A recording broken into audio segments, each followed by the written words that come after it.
The sun was setting over a quiet Virginia town when sirens pierced the air.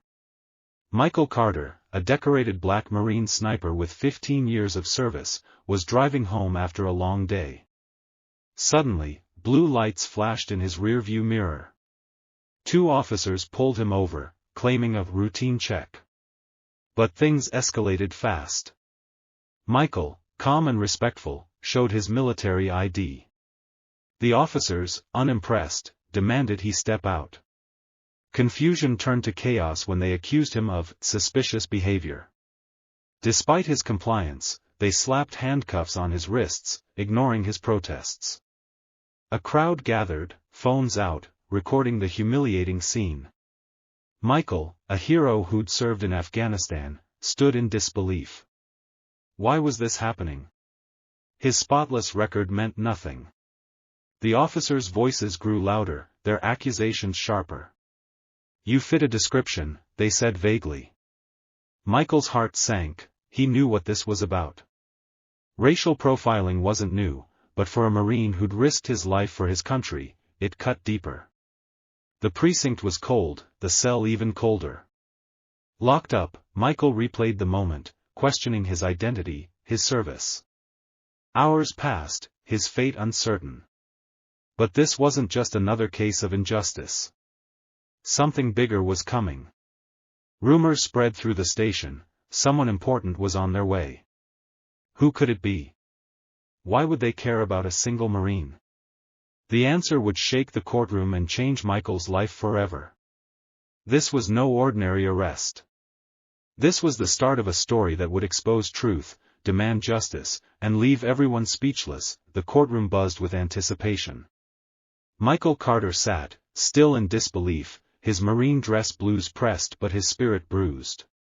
The handcuffs were gone, but their weight lingered. Charged with resisting arrest, he faced a system that seemed stacked against him. The prosecutor painted Michael as a threat, twisting his calm demeanor into defiance. Spectators whispered, some sympathetic, others skeptical. Michael's lawyer, a young public defender named Sarah, fought hard, but the odds felt grim. Evidence was thin, just the officer's word against his. The judge, stern and unyielding, seemed ready to rule. Outside, protesters gathered, chanting for justice. Michael's story had gone viral, sparking outrage. His service as a Marine sniper, his 2 Purple Hearts, and his flawless record were now public knowledge. Yet, inside the courtroom, none of that seemed to matter. Sarah argued passionately, presenting Michael's military accolades, but the prosecution scoffed, calling it irrelevant. The air grew heavy as the judge prepared to speak. Suddenly, the courtroom doors swung open. Gasps echoed. A tall figure in a crisp Marine uniform strode in, medals gleaming under the fluorescent lights. It was General Marcus Evans, a 4-star general, a legend in the Corps.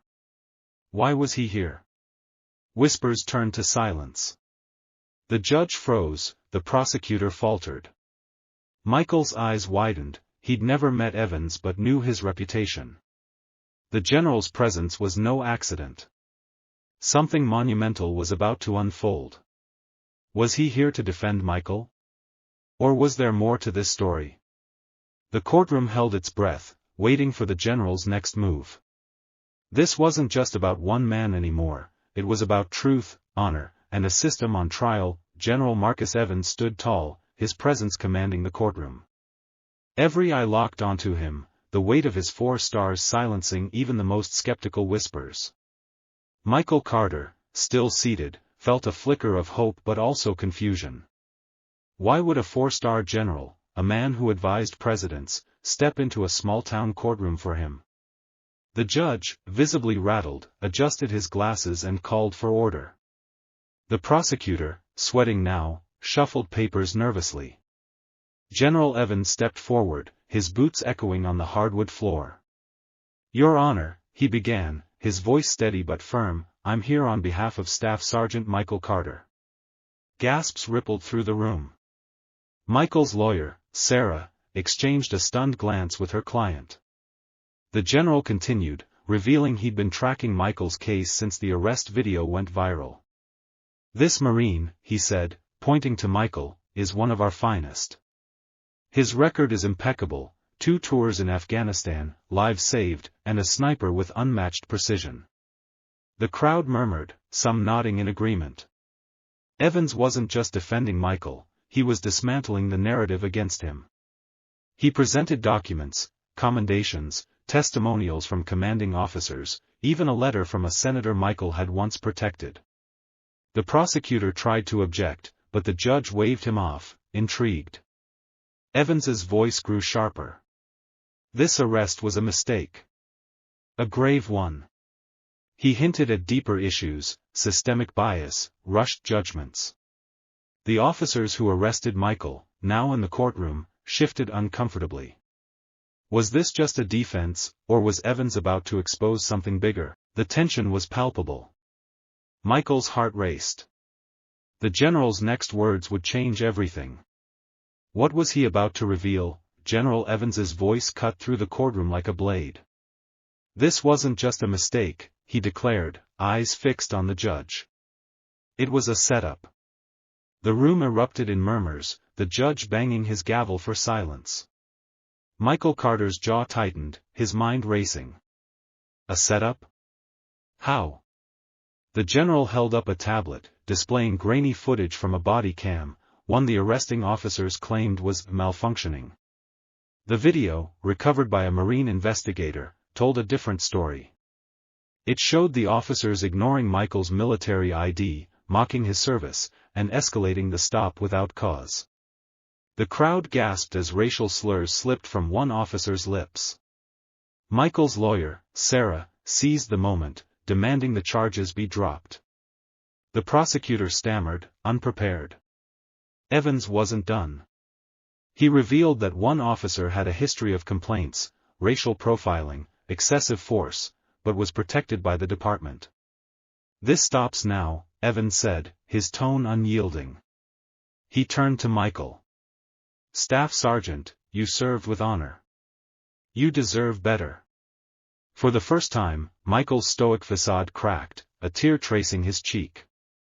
The judge, now visibly uneasy, leaned forward. The general's evidence was damning, but there was more. Evans hinted at a larger investigation, one involving the department's leadership. Was this arrest orchestrated to silence Michael, whose sniper skills had uncovered sensitive intel during his last deployment? The courtroom buzzed with speculation. The officers, red-faced, avoided eye contact. Sarah sensed a turning point, pressing the judge to act. The general's apology was coming, but first, the truth needed to be laid bare. What had Michael uncovered that made him a target? The answer was closer than anyone realized. The courtroom hung on General Evans's every word. His gaze swept over the crowd, landing on the 2 officers who arrested Michael. Staff Sergeant Carter wasn't just targeted for his skin color, Evans said, his voice low but piercing. He was targeted for what he knew. A stunned silence followed. Michael's heart pounded. He'd suspected something was off, but this? The general explained, during his last deployment, Michael had uncovered evidence of a corrupt arms deal. A high-ranking official in the Pentagon was funneling weapons to a rogue militia, and Michael's sniper team had stumbled upon the operation. His reports were buried, but he'd kept evidence, encrypted files on a drive. The arrest, Evans revealed, was meant to discredit him before he could testify. The officers weren't random, they were linked to a local fixer tied to the same official. The body cam footage was deliberately lost to cover it up. Sarah, Michael's lawyer, jumped in, presenting a motion to dismiss based on this new evidence. The judge, now pale, agreed to review it. The prosecutor, cornered, tried to pivot, but the crowd's outrage was palpable. Outside, protesters chanted louder, sensing a breakthrough. Michael's mind reeled. His arrest wasn't just profiling, it was a calculated hit. General Evans turned to him, his expression softening. "You're not alone, Marine." He promised the Corps would protect Michael and ensure justice. But the stakes were higher now. The official behind the deal was powerful, with connections reaching far beyond Virginia. Would the courtroom be the end of this fight, or just the beginning? The judge called a recess, but the real question lingered: could Michael's truth survive the system? The courtroom doors closed as the judge called a recess, but the tension lingered like smoke. Michael Carter sat, his mind swirling with General Evans's revelation. A setup tied to a corrupt arms deal? It explained the arrest, the hostility, everything. Outside, the crowd's chants grew louder, demanding justice for the Marine sniper. Inside, the judge faced a storm. General Evans's evidence, body cam footage, Michael's encrypted files, and a paper trail linking the officers to a shadowy fixer, sat heavily on the bench. The judge, Honorable James Whitaker, wasn't naive. He knew dismissing the case could spark an uproar, but upholding the charges risked exposing a deeper scandal. Sarah, Michael's lawyer, huddled with him, whispering strategy. "We've got them cornered," she said, her eyes fierce. "But this official, they're powerful. We need to tread carefully." Michael nodded, his resolve hardening. He'd faced worse odds in war zones. The prosecutor, meanwhile, scrambled to salvage the case, but his arguments crumbled under the weight of Evans's testimony. The officers, now isolated in the courtroom's corner, exchanged nervous glances. Their careers were unraveling. General Evans stood by Michael, a silent pillar of strength. He'd already contacted the Pentagon, ensuring Michael's evidence was secure. But the judge's decision loomed. Would he risk his reputation to do what was right? Whispers circulated that the corrupt official had allies in high places, maybe even in the judiciary. As the recess ended, all eyes turned to Whitaker. His face was unreadable, but his hands trembled slightly. The general's apology was still to come, but first, the judge had to act. Would he free Michael, or protect the system?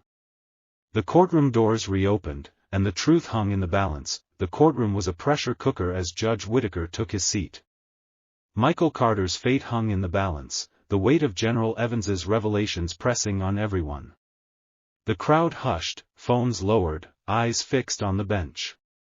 Whitaker cleared his throat, his voice steady but strained. After reviewing the evidence, he began, including Staff Sergeant Carter's service record and the new footage, "I find the charges baseless." The room erupted, cheers from supporters, gasps from the officers. Michael exhaled, relief washing over him. The judge wasn't done. The arrest was not only unjust but suggestive of misconduct, he said, glaring at the prosecutor. He dismissed the case with prejudice, ensuring it couldn't be refiled. Sarah gripped Michael's arm, triumphant. But the victory felt fragile. The judge acknowledged General Evans's testimony, noting the disturbing implications of a setup tied to a Pentagon official. He ordered an investigation into the officers and their department, a rare move that sent ripples through the room. The officers slumped, their faces ashen. Outside, protesters roared in approval, their chants now a celebration. Michael stood, his Marine posture unbroken, but his eyes betrayed the toll of betrayal. General Evans stepped closer, his presence a shield. "This isn't over," he whispered to Michael.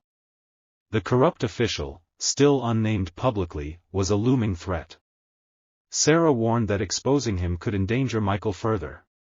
The judge's ruling was a win, but it opened a Pandora's box. Would the investigation uncover the truth, or be buried like Michael's initial reports? As the courtroom cleared, all eyes turned to Evans. His promised apology was next, but it carried weight beyond words.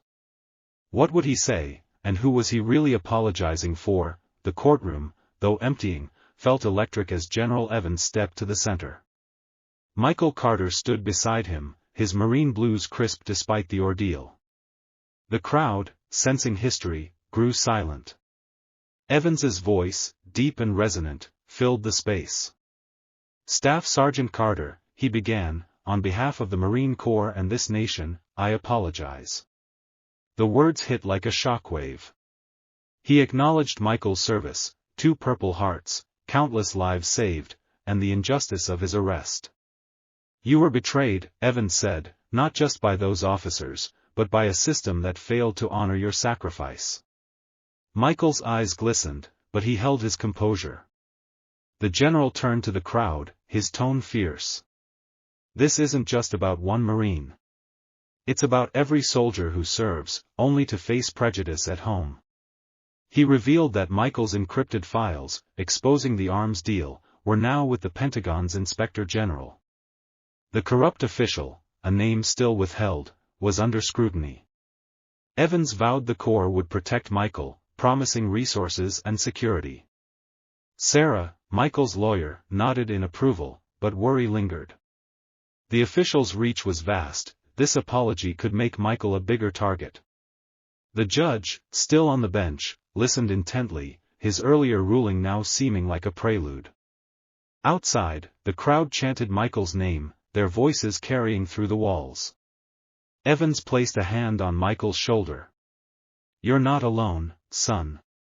The apology was more than words, it was a call to action, a promise to fight. But questions loomed. Would the investigation expose the truth? Could Michael stay safe? The general's words echoed, but the real battle was just beginning. The courtroom watched, waiting for what came next. The courtroom cleared, but the weight of General Evans's apology lingered. Michael Carter walked out a free man, yet the victory felt bittersweet. The crowd outside erupted, signs reading, "Justice for Michael," waving high. News crews swarmed, cameras flashing as Michael, flanked by Sarah and General Evans, faced the public. His voice steady, he thanked supporters but urged calm. "This isn't over," he said, echoing Evans. The dismissed case was a win, but the arms deal scandal loomed larger. Back at his hotel, Michael received an encrypted message, "You're not safe. Stop now." His heart raced, the threat was real. Sarah, now his fiercest ally, insisted on protective measures. General Evans arranged Marine security, but Michael knew the corrupt official's network ran deep. Social media exploded, with #JusticeForMichael trending globally. Posts on X revealed public outrage but also cryptic warnings from anonymous accounts, hinting at retaliation. The Pentagon investigation was underway, but leaks suggested pressure to bury it. Michael's encrypted files, now with federal investigators, detailed shipments to a militia tied to a powerful contractor. Was this why he was targeted? Sarah uncovered a lead. One arresting officer had ties to a private security firm linked to the contractor. The puzzle was forming, but danger grew. Michael's family, relocated for safety, called him, their voices trembling. He reassured them, hiding his own fear. Evans met with Michael privately, revealing the official's identity, a high-ranking Pentagon figure with political allies. Exposing him could shake Washington. As night fell, Michael stared at his Purple Heart, questioning the cost of truth. Would justice prevail, or would power win? The fight was no longer just his, it was a nation's. Michael Carter stood at a crossroads. The courtroom victory and General Evans's apology had ignited a firestorm, but the real battle loomed. The Pentagon investigation into the corrupt arms deal gained traction, but so did the threats. Anonymous calls warned Michael to back off. Shadowy figures were spotted near his safe house. Yet, he refused to cower. "I swore an oath," he told Sarah, his voice resolute. "I won't stop." General Evans, now a mentor, mobilized allies in the Corps, ensuring Michael's evidence reached the right hands. On X, supporters rallied, posting #TruthForMichael, while whistleblowers leaked documents tying the Pentagon official to illegal arms sales. The official's name, Colonel Richard Vance, finally surfaced, a man with ties to senators and contractors. Sarah, digging deeper, found bank records linking Vance to the officers who arrested Michael. The setup was clear: silence a Marine who knew too much. But Vance wasn't alone, a network of power protected him. Michael testified before a closed Pentagon panel, his words measured but damning. Outside, protests grew, demanding Vance's arrest. The media frenzy intensified, with outlets debating Michael's heroism versus accusations of him being a troublemaker. General Evans stood firm, publicly vowing to protect Michael. As the investigation closed in, Vance's allies pushed back, delaying hearings. Michael, now a symbol of resistance, spoke at a rally, "This isn't about me, it's about truth." His words inspired millions but painted a bigger target. Sarah warned of escalating risks, but Michael's resolve was unbreakable. The nation watched as the Marine sniper faced his toughest mission yet, exposing corruption without losing his life. Would justice triumph, or would power crush it? The story wasn't over, it was just beginning.